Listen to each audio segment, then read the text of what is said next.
Mjumbe wa halmashauri kuu ya taifa ya Chama cha Mapinduzi CCM kutoka mkoa wa Ruvuma, Mnek Hemed Chale, amewataka viongozi wa CCM katika ngazi zote kuendelea kuhamasisha ulipaji wa ada ya wanachama, akisema kuwa hilo ni jambo la msingi katika kuimarisha uhai wa chama na kujipanga kwa ushindi mnono katika uchaguzi mkuu wa mwaka 2025.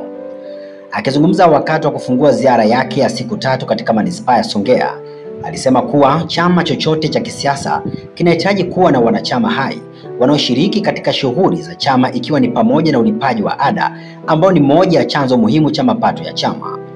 Uhai wa chama uko mikononi mwa wanachama wake.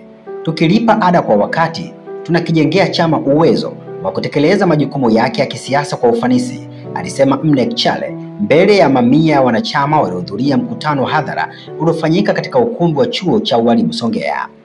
Katika ziara yake iliyoanzia wilaya ya Nyasa, kisha Mbinga na hatimaye Songea mjini, amesema ameshuhudia utekelezaji wa miradi mbalimbali ya maendeleo chini ya serikali ya awamu ya 6 inayoongozwa na Rais Samia Suluhu Hassan, ambapo alieleza kuridhishwa kwake na kasi ya uboreshaji wa huduma kwa wananchi.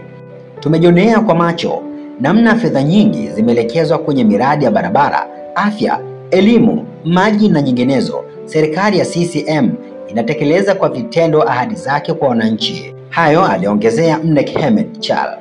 Endelea kufuatilia kupitia mitandao yetu mbalimbali ya kijamii. Stein TV_TZ. Msomaji wako ni mimi Ikram Hussein.